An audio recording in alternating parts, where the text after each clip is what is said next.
Hi, welcome back to Nini's Kitchen, and welcome to those who are new. Today we are making macaroni and cheese from scratch.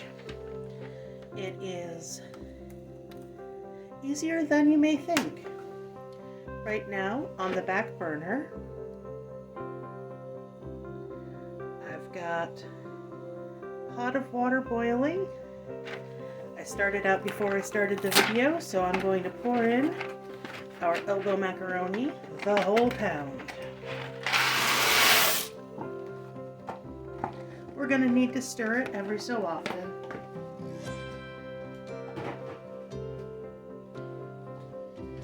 Just to make sure that the macaronis don't stick together.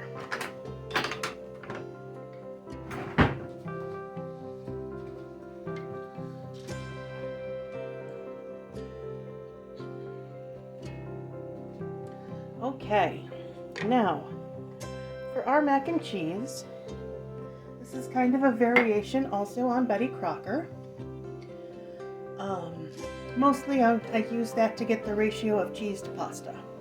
So Betty Crocker recommended basically a half pound of pasta and 3 cups of cheese. So I've got the full pound and 6 cups because macaroni and cheese makes great leftovers. So let's get started on making macaroni and cheese.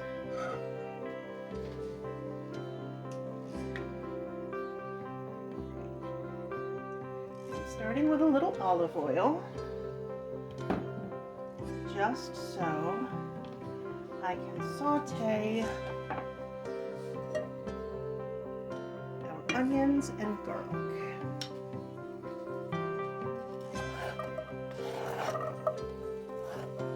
This is about a medium onion minced.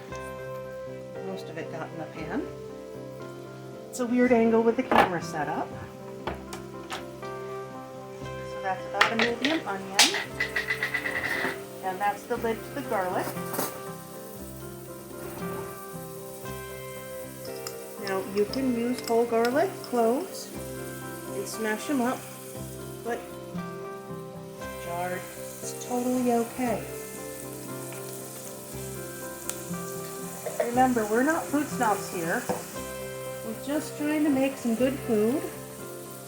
And we recognize that everybody has different abilities. And everybody has different levels of skill. And everybody has different levels of energy on the different days. So we don't judge. Some days you might feel like, yeah, we can tackle macaroni and cheese from scratch. And some days we just go for the boxed kind or the microwave kind. Anyway, I'm adding some salt and some pepper.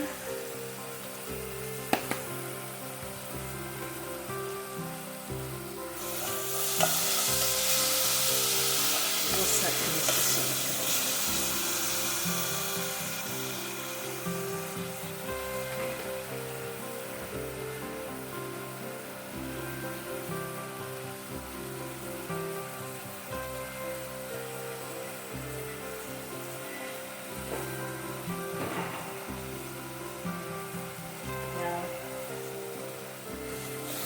We don't necessarily need to get the onions caramelized because they're going to get cooked a lot more because we're baking this when we're done.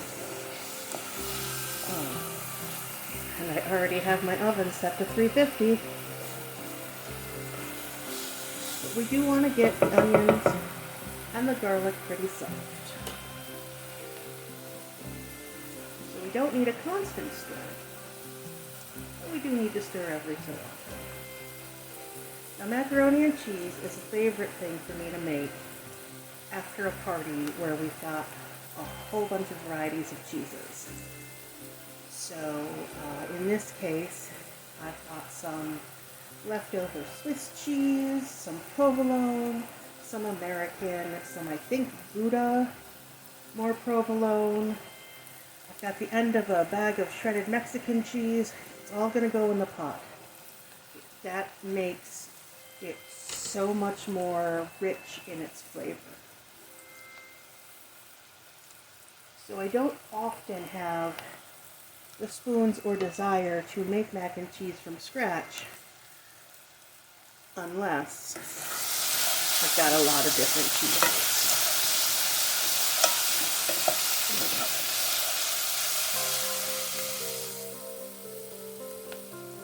Okay, we've got a good saute going.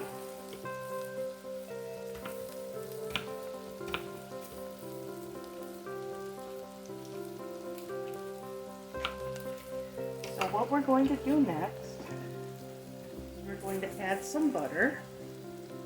1, 2, 3,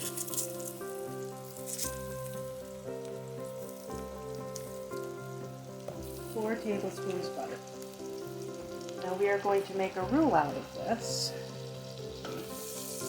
And the secret to a roux, R-O-U-X, and is we use equal amounts butter and equal amounts flour. We want to get this good and melted. Now, what a roux does, in non-scientific cooking terms, is a roux helps things stay together. So we'll be adding some milk. So a roux will help milk from splitting. And that will split into a fat and dairy. The fat and the oils and the rest of the milk. So since we did 4 tablespoons flour, or 4 tablespoons butter, we need 4 tablespoons flour.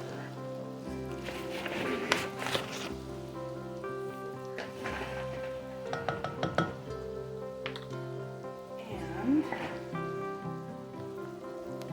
we whisk it together until it gets nice and thick.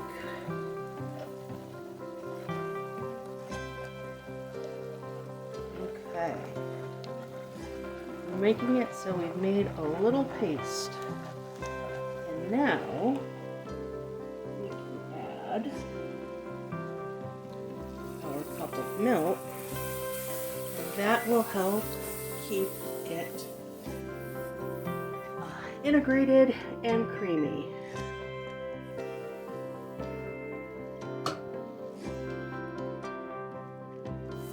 Now we heard the timer for the pasta go off.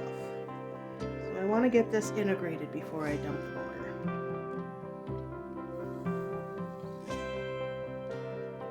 So we've already made it thick. Look at that beautiful thickness. I'm turning down the heat to a very low heat because we don't want any of this to burn. And let me dump the pasta and I'll be right back.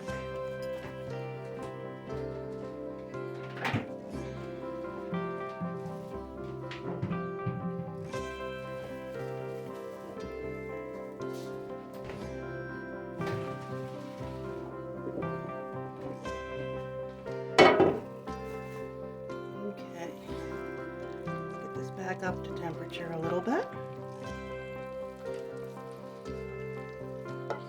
Now this is right now a little too thick for what I want, so I'm going to add another cup of milk.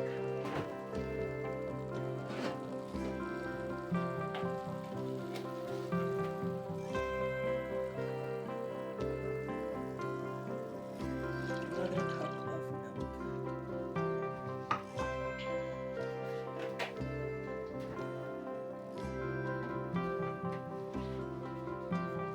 I'm using 2%, but you could also use 1%. You could use whole milk. You could use heavy cream.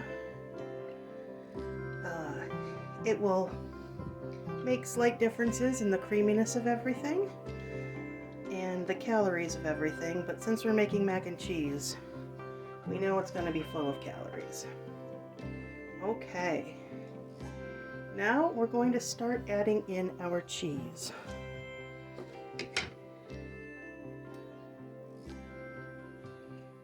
this melting into the same pot.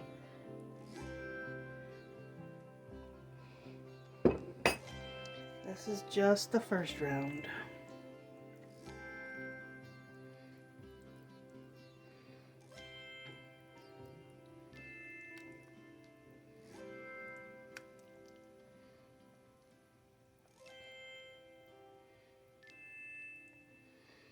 This is eventually just going to be all full of cheesy goodness.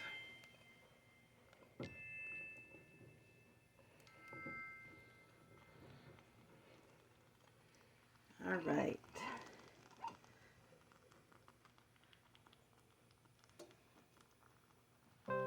That is 6 cups of cheese. We're going to integrate it. Just kind of want to keep stirring. Keep stirring.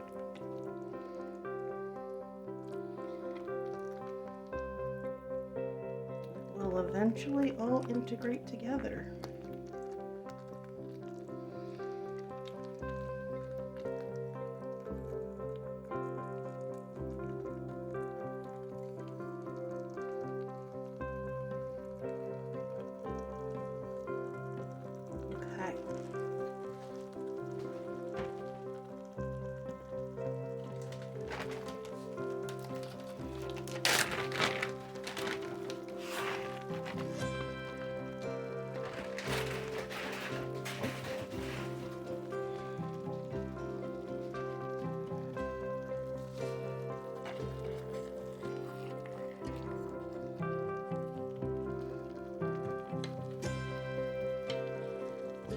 To stump things sturdier, to stir things together. Yes, this is gooey and thick, and we want it that way.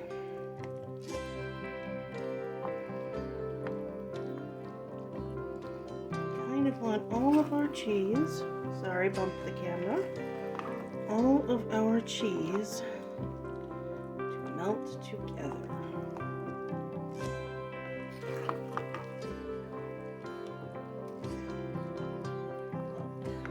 Isn't that beautiful?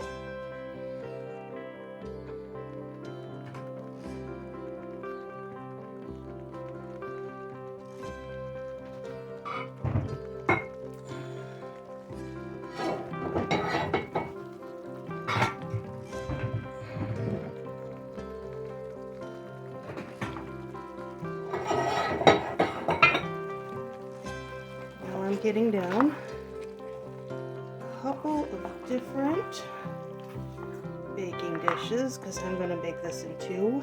If you've got one really big baking dish, you can bake it all in 1. So our cheese is mostly integrated, so I'm going to turn off the heat for now.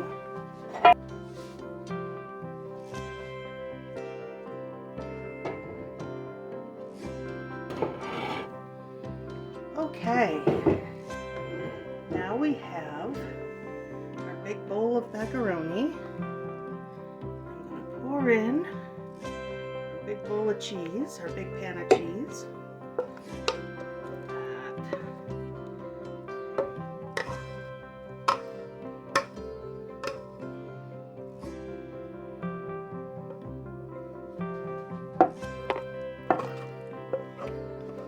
Now this is the part where my husband, Uncle B, he hates this the most because now I have got 2 pans filled with cheesy goodness that he washes because he is the best husband and he washes all of the dishes. So shout out to Uncle B.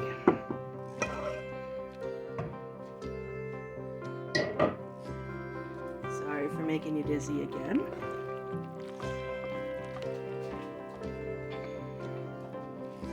Alright, I know we're pouring mostly a white cheese mixture over macaroni mixture. It's also light, so it's kind of hard to see. But we do want to get all of this integrated together. You can see how our cheese already making these beautiful stringy bits. That's what we love. So I'll see you in a few. Okay, now I have mac and cheese in one big pan. I changed my mind and decided to do it in one big pan. So I'm going to do a little bit more pepper across the top. And I'm going to sprinkle some unseasoned breadcrumbs.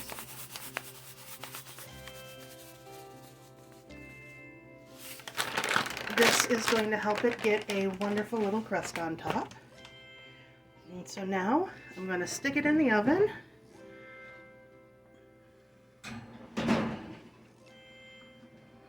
for 20 minutes. And we'll see if it's bubbly by then. So see you in 20. And here it is out of the oven. When it was in the oven, it had some bubbling going around the edges, which is what I want to see. The thing that I love about macaroni and cheese is that this is a base. So when you make it, you could also add ham. You could also add bacon. You could amp up the spices. You could do a lot other things. You could add veggies. This is a great base to start with, and then you can just go and do amazing, wonderful things with it. But for now, I love you. I believe in you. You can do it. If you enjoyed it, leave a like on the video, and if you want to see more things like this, just subscribe. So we'll see you next time. Bye-bye.